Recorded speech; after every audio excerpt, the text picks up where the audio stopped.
मुझे कोई माफी नहीं चाहिए। आज माफी वीरों की सरकार इन लोगों की कुर्बानियों को दबाना चाहती है। याद रखना मुसलमानों, जिसने अपनी तारीख को भुलाया उसका मुस्तकबिल खराब हो गया। क्या तुम अपनी तारीख को भुला दोगे? क्या तुम अपनी तारीख को भुलाओगे? याद रखना, ये मदरसे हैं तो मेरा वजूद है। याद रखना, ये मदरसे है तो तुम्हारा वजूद है। अगर ये मदरसे नहीं, मस्जिद नहीं, तो न तुम्हारा वजूद है न मेरा वजूद है। जब अल्लाह के घर की हम हिफाजत नहीं कर सकते, धिक्कार है हम पर जीना, धिक्कार है हमारी जिंदगी। हम इस जिंदगी को कुर्बान करने के लिए तैयार है। क्या चाहते हो? तुम हमारी जान लेना चाहते हो, हम तैयार हैं। सामने आओ, लेकिन हमारे जिंदा रहते तुम इन मदरसों पे बुलडोजर नहीं चला सकोगे, तुम इन मस्जिदों पे बुलडोजर नहीं चला सकोगे। कार्रवाई बताते हो, कौन सी कार्रवाई? मैं पूछता हूँ, कौन से कानून के तहत तुमने मदरसे बंद करे? कौन सा नोटिस तुमने दिया? कौन सा कागज तुमने दिया? कौन सा आदेश तुमने दिया? ये गुंडाई कर रहे हो। याद रखना, जब हुकूमत पलटेगी तो तुम्हारी गुंडाई का हिसाब होगा।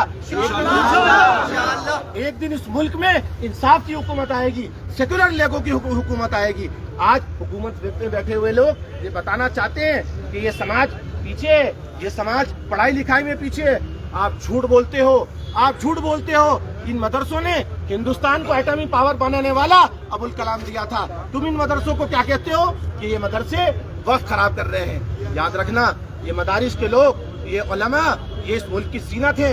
याद रखना, हजार उलमा ने इस मुल्क की कुर्बानी दी है, इस मुल्क की बका के लिए कुर्बानी दी है। एक नहीं, दो नहीं, लाखों मुसलमान शहीद हुए, तब जाके मुल्क आजाद हुआ। इस मुल्क की आजादी में हिंदू, मुसलमानों का, ईसाइयों का, सिखों का, सभी का इसमें योगदान था, तब ये मुल्क आजाद हुआ। आज तुम क्या कहना चाहते हो कि डेमोग्राफी चेंज हो रहा है? आज तुम मुसलमानों को, देश की दूसरी बड़ी सबसे आबादी को तुम हटाना चाहते हो, ये दिखाना चाहते हो, सेकंड ग्रेड सिटीजन बनाना चाहते हो। याद रखना, जब तक ये संविधान है, जब तक इस संविधान की ताकत है, तुम चाहकर के भी हमें सेकंड ग्रेड सिटीजन नहीं बना सकते।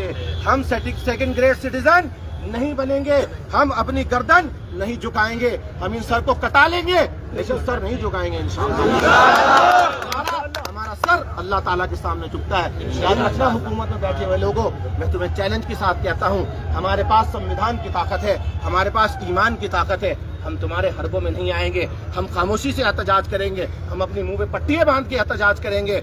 हम अपने हाथों में बेड़ियां बांध के एहतजाज करेंगे। लेकिन अगर तुमको ऐसा लगता हो कि तुम हमारी आवाज को दबा सकते हो, याद रखना, ये आवाज दबेगी नहीं, ये आवाज दबेगी नहीं, ये आवाज दबने वाली नहीं है। संविधान मुझे इजाजत देता है कि मैं आपकी नीतियों का विरोध करूं, मुझे कानून इजाजत देता है कि मैं आपकी बातों का विरोध करूं, और मैं करता रहूंगा। और मैं